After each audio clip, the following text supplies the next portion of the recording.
Hello and welcome to Kidquake. My name is Ileana and I'm a librarian at the San Francisco Public Library. If you are like me, you love reading and hearing from people who write and illustrate the books we love to read. Today, you're going to meet some wonderful, talented, amazing writers and artists. So let's get started. Rajani LaRocca was born in India, raised in Kentucky, and now lives in Boston area with her family and impossibly cute dog.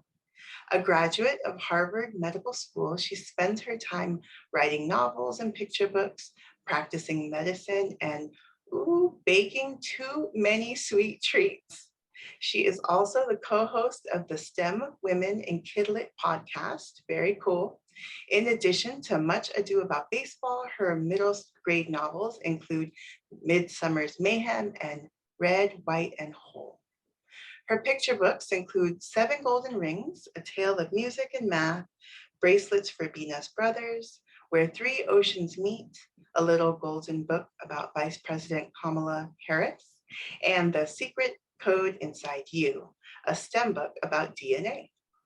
Upcoming picture books include I'll Go and Come Back and Masala Chai, Fast and Slow. You can find Rajani online at rajanilarocca.com. Welcome, Rajani. Thank you so much, Ileana. I'm so excited to be here. I was able to come to Kidquake in person in 2019, and I wish we could be in person this year, but you know what? I'm excited to be part of it no matter what. So I thought today I could talk a little bit about my two middle grade novels that came out this year, Much Ado About Baseball and Red, White, and Whole. So I'm going to share my screen.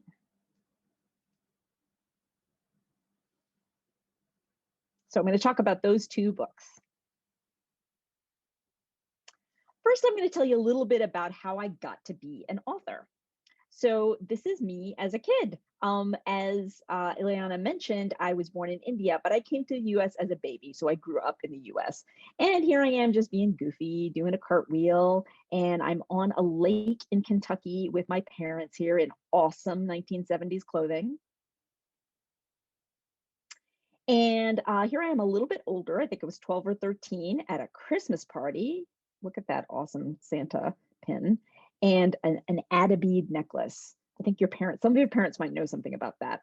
But I also was part of my Indian community, and here I am in a traditional Bharatanatyam costume, and I learned how to dance that traditional dance as well.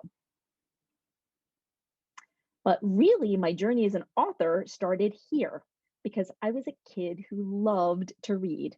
And this is a picture my dad took of me in an airport. I think I was on the way home from India, and I was reading what looks like a graphic novel or a comic book, and I was so into it. Some other books that I loved when I was a kid, The Westing Game was my all-time favorite book. It was about a mystery where a bunch of people are called together as heirs to an old rich man's fortune. And during the reading of the will, they find out that he died under mysterious circumstances. And they're told that the person who figures out who did it, who made him disappear, gets his entire fortune. And there's a main character called Turtle Wexler, who I absolutely love. She was a smart and spunky kid who wants to solve the mystery. I also loved everything about Madeleine L'Engle. You might have heard of A Wrinkle in Time, but this is one of my favorite books called The Arm of the Starfish. And one of the things I loved about this book is that it had marine biologists who were trying to figure out how starfish regenerate their limbs and see if they could try and apply it to people. And it was so cool because I couldn't tell where the science ended and the science fiction began. And then these are examples of Amar Chitrakathas, which are these Indian comics that I read when I would go visit my family in India. And they depicted stories from Indian literature, history, and mythology. And so I learned about kind of where I came from these comic books. This book was the book that got me interested in studying medicine. As you can see, it's called Ouch. And it kind of talked about all the stuff that happens when you get a little scrape or a cut. And I remember this page in particular, this spread, where that's a little capillary, a tiny blood vessel that gets broken, and all the blood comes out, and there are little white blood cells trying to defeat the germs. And then here it is, with a platelet plug, and right there on top is a scab. And I thought, wow, if all that stuff is happening all the time and I don't even have to think about it, how cool is that? I need to learn more about that. So I decided that I wanted to go into medicine, and but I also loved reading and writing. And I remember I had a teacher once. I was taking a creative writing class in high school, and I said, I love writing, but I know I'm not going to do this for my career. I'm going to go into medicine. And this teacher said to me, "Who says you have to choose?" And he brought in all these books by doctors who were also authors. And so that planted a little seed in my head about what I might want to do later on in my life. But basically, I went straight through high school and then college and then medical school. And I ended up working at Mass General Hospital. This is the outside of the office where I work. And here's my office. And I work as a primary care doctor. I take care of adults. But then about 10 years ago, I wanted to go back to being creative in a way that didn't involve birthday parties. And so I decided to start taking some classes, some writing classes. And I took some online, and then I took some in person, and I met all kinds of awesome writers. And I started drafting a novel, and then I wrote a bunch of picture books. Now, in order to get published, traditionally, you have to find somebody called a literary agent, and you send them an email and you say, "Hey, this is my book. It's really awesome. Would you like to read the whole thing?" And so I sent these emails to literary agents. And what do you think happened?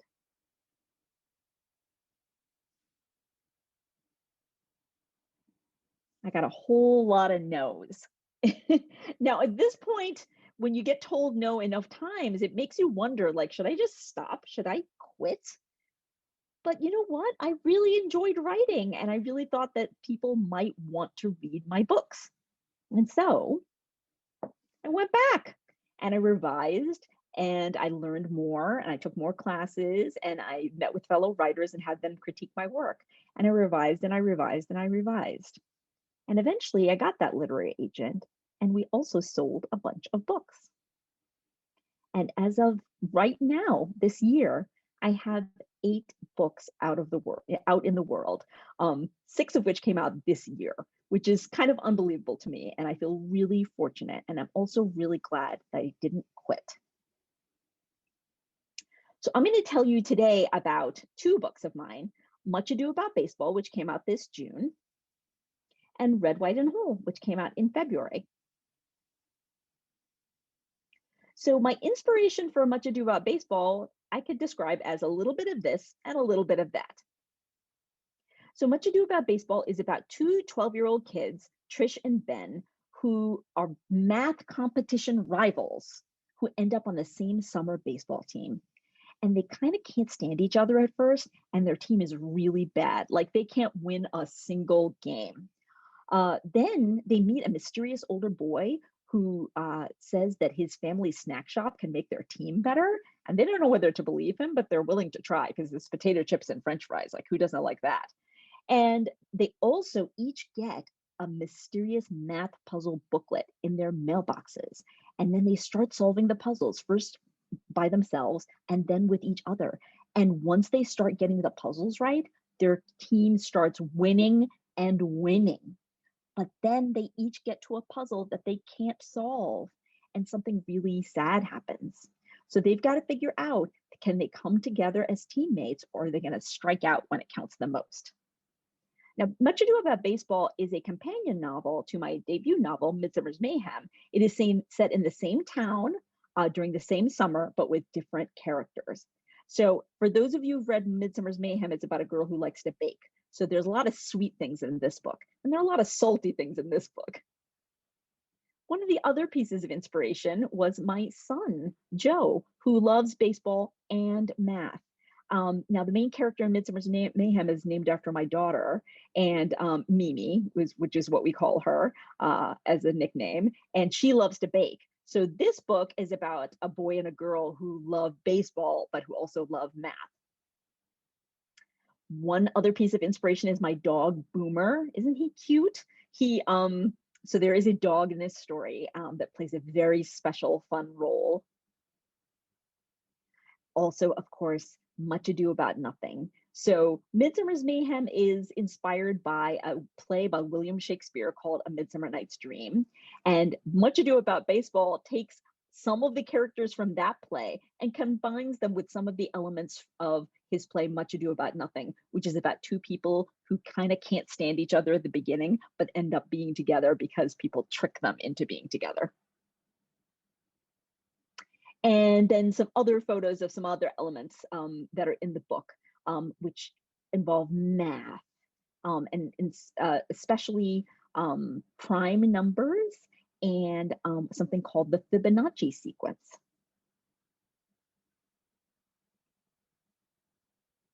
Now, for Red, White, and Whole, it involves true emotions, but very different circumstances from my own life. So I drew a lot from my own life for this book. Red, White, and Whole is written in verse, so it's written in poetry, and it's set in 1983, and it's about a 13-year-old girl named Reha who feels torn between the worlds of her Indian immigrant parents and her friends at school. She's like a lot of other teenagers. She wants to like wear the latest clothes, listen to popular music, and go to a dance. But her parents, especially her mom, feel like she has better things to be doing with her time. Then Reha's mom is diagnosed with a kind of blood cancer called leukemia, and she feels like her world is turned completely upside down. And she believes that if she could just be the perfect daughter, the daughter that her parents want her to be, that she can save her mother's life. Now, the inspiration for this story first came to me in the form of a metaphor. These are red blood cells. And so blood was kind of the central metaphor for the whole book. And I thought I should write it in verse because it came as a metaphor. And I wanted to explore what blood means in terms of biology and family and community. And like me, Reha feels torn between the worlds of the America in which she is living and the Indian heritage that she comes from. I put a lot of 80s pop culture into this book because that is the time when I was growing up. Here's some examples of 80s fashion, which was really, unique and fun at the time. And of course, music. 80s music is so fantastic. And a lot of the songs from that year make it into this book. And there's even a mixtape, which I know that kids these days probably don't know what they are. It's a playlist, but imagine if you had to tape your songs off the radio and then transfer the songs from one tape to another in the right order. It took a long time. It was a big deal if somebody made one of those for you. And then, so here's a picture of me and my mom when I was a teenager. My mom didn't get sick with cancer, but she was really badly injured in a car accident when I was a teenager. So a lot of the feelings in this book about having your mom be really sick came from that experience in my life. And then I think you might sense a theme in all of my books. There's a lot of cooking. And so there's some Indian cooking in this book too, because Reha thinks a lot about the food they have at home and how much that means to her. And here's an example. There's a poem in the book called Mustard Seeds. These are black mustard seeds that we use a lot in South Indian cooking. And that plays a big role in the book.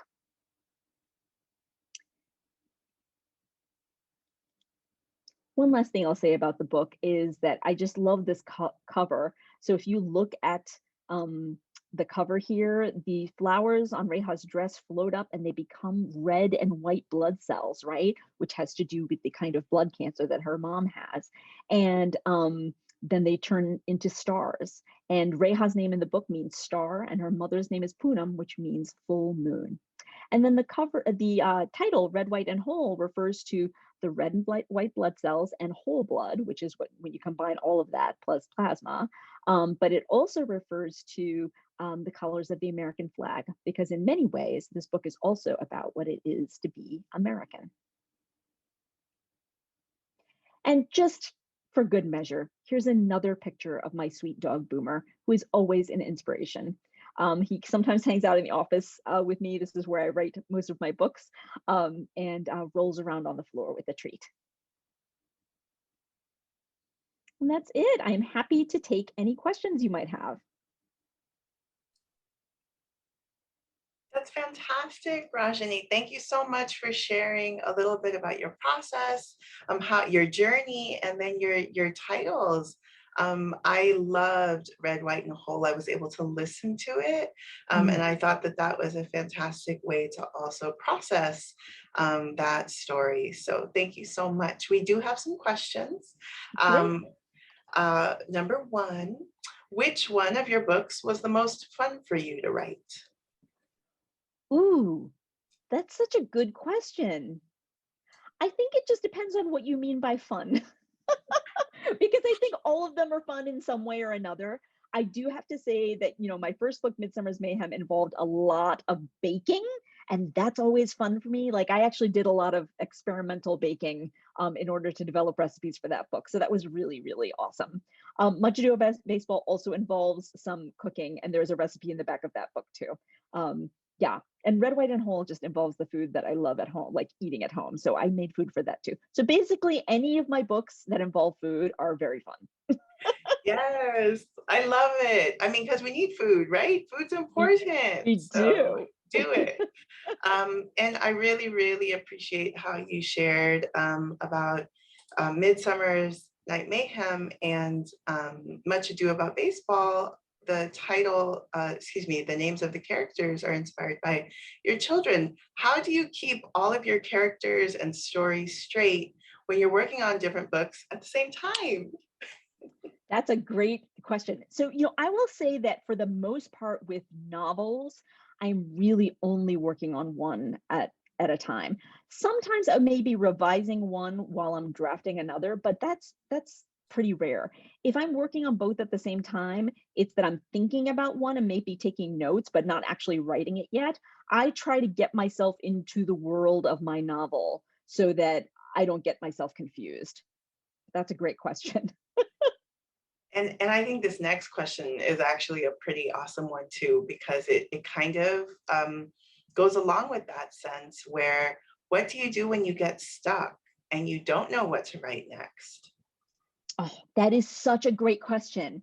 Okay, so if I'm in the middle of a project and I don't know what's going on, I'm not sure what happens next. Um, what I usually do is take a break from that project. And by a break, I don't mean forget it, I'm not going to work on this anymore. I just take a little break and I do something else that requires my attention. So honestly, exercising or walking my dog or taking a shower or even driving somewhere where you have to focus on what's going on in front of you and not your book, that means that my subconscious mind is free to figure out all those things that I'm wondering about. And usually, if I do something like that, or even just then, like put it away for the day, go to sleep, and wake up the next morning, something has popped into my head. Now, if I don't have that time and I'm like, look, I just need to get this done, like I need to figure this out right now, what I will do is something called brainstorming, where the rules are you say, okay, I'm going to give myself 15 minutes and I'm going to write down everything that comes into my head. But the biggest rule is that you don't judge and you don't edit. So you write down whatever comes into your head. It doesn't matter if it seems dumb. You don't allow yourself to think it's dumb. And I'm telling you, by the time you get to like number 12 or 13 or 14 of the things that you come up with, it starts to get really interesting because I think you get all the kind of typical stuff that everyone would predict out of the way in the first 10, and then you get to the really weird stuff. And inevitably, one of those things is interesting enough. And I'm like, let's try that. That's a really good tip to go through. In your conscious or subconscious mind, do you ever have a favorite character that you've created and why? That's kind of hard because there's so many Mm, characters, right? But yes. Okay. You know what's really interesting? I will just tell you that it's easy to love your main characters because you spend your whole book with them, right? But I'm going to just name a non-main, like a side character in each of the books who I really, really love. So in Midsummer's Mayhem, there is a boy named Vic who is a little bit unusual. And if you read the story, you will find out why. But I love him. He's got such a love for baking and for people and for his family. And I adore him. And in Much Ado About Nothing, Trish and Ben are on this team together and they're kind of fighting most of the time. But Ben has a best friend named Ubby, and he is lovely. Like, he's such a nice kid. And he's the one that is like, you guys should be friends. Like, I don't know why you're fighting. You have so much in common. This is ridiculous. And I just love his just wonderful best friend way of being. And he's also obsessed with Shakespeare, which I really love.